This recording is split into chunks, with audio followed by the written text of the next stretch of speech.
प्यार से कहना धन्यकार जी। आज दास साहब जी के बीच एक छोटी सी कहानी लेकर आ रहा है। इससे हमको बहुत सी सीख मिलने वाली महापुरुषों, सहनशीलता, प्यार, नम्रता, भाव सब कुछ मिलने वाला है इस कहानी के जरिए। दास कहानी को स्टार्ट कर रहा है। महापुरुषों, एक पति पत्नी थे, महापुरुष थे, सत्संगी थे, सत्संग करते थे। और महापुरुष वो बहुत गरीब थे।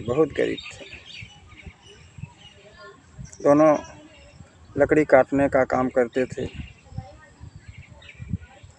उनका काम ही लकड़ी काटना था। महापुरुषों,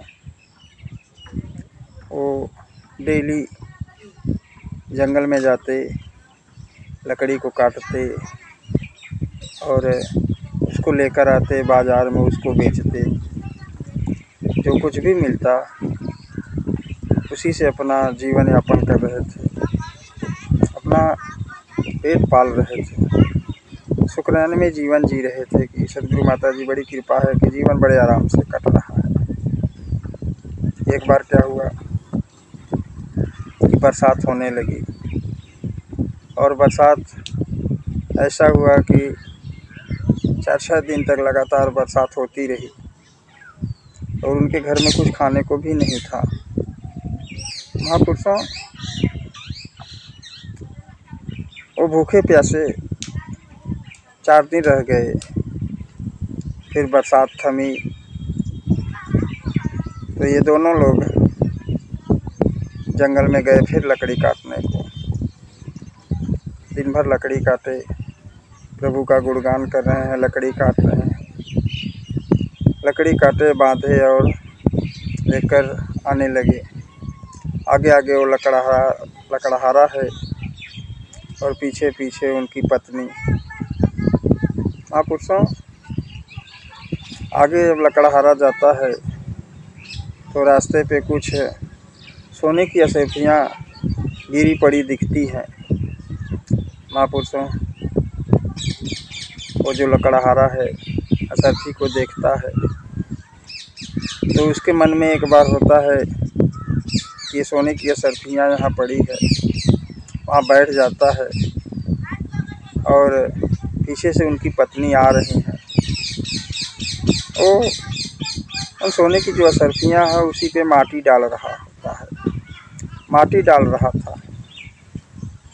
पीछे से उनकी पत्नी कह रही है कि क्या कर रहे हो, क्यों बैठ गए हो, क्या कर रहे हो। आगे से महात्मा कहता है कि नहीं, कुछ नहीं कर रहे हैं। महापुरुषों, फिर पत्नी कहती नहीं, कुछ तो कर रहे हो। आगे से महात्मा कहते हैं कि यहाँ कुछ सोने की असरफियाँ दिखी तो हमको समझ आया कि कहीं आपको लालच न आ जाए, इन असरफियों को न उठा लें, क्योंकि हम प्रभु जो देता है उसी में हम खाते हैं, उसी में जीते हैं। लालच न आए, इसीलिए हम उसी पे माटी डाल रहे थे। महापुरुषों, आगे से पत्नी जो उनकी होती है, महापुरुष जो होती है, वो कहती है कि अरे पगलू, अभी आपको ये सोना दिखाई दे रहा है, असरफियाँ दिखाई दे रहा है, हमको तो कुछ भी नहीं दिखाई दे रहा। सब चीज़ माटी समान दिख रहा है, सब माटी दिख रहा है। महापुरुषों, इस कहानी से हमको यही समझ आता है कि जो कुछ भी है सब प्रभु का है। जो मालिक दे रहा है, अपनी मेहनत की रोटी खाएं, लालच ना करें, प्रभु के सहारे जीवन जिएं। ये खाने को ज़रूर देगा। महापुरुषों, दास साहब जी के चरणों में इसी प्रकार से एक ठो कहानी लेकर आता रहेगा। आशा है आप आशीर्वाद देंगे और दास को लाइक सब्सक्राइब भी करेंगे और सुझाव भी देंगे कि वीडियो कैसे बनाएं और कैसे आप जी के चरणों में पेश करें। कमेंट करके बताते रहें। दास तो बच्चा है आप जी के चरणों में, क्या कहेगा। बस आपसे आशीर्वाद की कामना करता है, संतों प्यार से कहना। हाँ निरंकार जी।